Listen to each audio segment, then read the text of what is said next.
नमस्कार दोस्तों, आप सबकी प्रिय बुक अजय रावत संकट में है और विवादों से घिर चुकी है।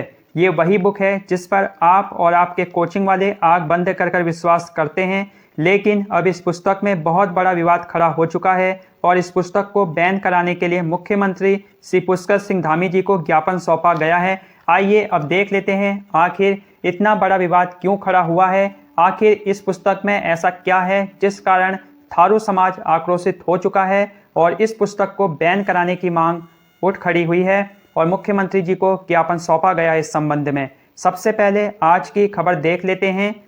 थारू समाज ने मुख्यमंत्री धामी को भेजा ज्ञापन। एक पुस्तक में समाज के प्रति की गई टिप्पणी से थारू समाज भड़क उठा है। इसके विरोध में राणा थारू परिषद ने नगर में जुलूस निकालकर विरोध प्रदर्शन किया। उसके बाद देखते हैं परिषद ने इसको लेकर मुख्यमंत्री पुष्कर सिंह धामी को ज्ञापन भी भेजा। इस दौरान हुई सभा में वक्ताओं ने कहा कि थारू समाज का इतिहास गौरवशाली रहा है। तराई में बसा थारू समाज महाराणा प्रताप का वंशज है। उन्होंने कहा इस पुस्तक को अविलंब रोक लगाई जाए। यदि ऐसा नहीं किया गया तो समाज के लोग उग्र आंदोलन के लिए बाध्य होंगे। वहीं एक और खबर है, पुस्तक में थारू जनजाति पर की गई टिप्पणी से भड़के पुस्तक लेखक के खिलाफ नगर में निकला जुलूस। आप देख सकते हैं आपके सामने, पुस्तक को प्रतिबंधित कर पाठ्यक्रम से हटाने की मांग। तो दोस्तों अब देख लेते हैं इस बुक में आखिर ऐसा क्या है जिसके कारण इस पुस्तक के कारण इतना बड़ा विवाद खड़ा हो चुका है और पुस्तक को बैन कराने की मांग उठी है। दोस्तों अजय रावत जी की बुक का वो पेज खुल चुका है जिस कारण इस पुस्तक में इतना बड़ा विवाद खड़ा हो चुका है। तो आप सब जानना चाहेंगे आखिर ये विवाद क्यों खड़ा हुआ है। तो दोस्तों अगर आपके पास अजय रावत की बुक है तो आप पेज नंबर खोल सकते हैं 431 और 432। तो आप यहाँ देखेंगे सेकंड पैराग्राफ। जब आप सेकंड पैराग्राफ पढ़ेंगे तो आपको खुद ही समझ आ जाएगा आखिर ये विवाद क्यों खड़ा हुआ है।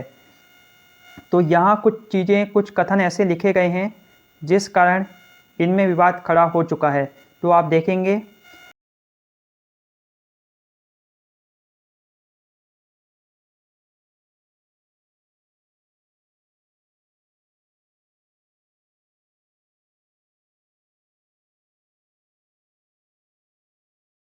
जो आप सेकंड पैराग्राफ पढ़ेंगे तो आपको खुद ही पता लग जाएगा, क्योंकि कुछ चीज़ें ऐसी होती हैं जो किसी भी समाज को हर्ट कर सकती हैं।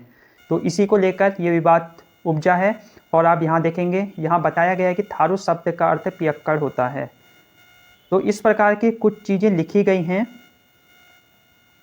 तो आप अपनी बुक का पेज नंबर खोल सकते हैं 432 और 431 और आप यहाँ इसे पढ़ सकते हैं आराम से।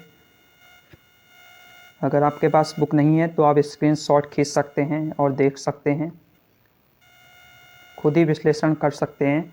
तो अब देखने वाली बात होगी ये पुस्तक बैन होती है या नहीं और आगे इस पुस्तक पर क्या कार्रवाई होती है।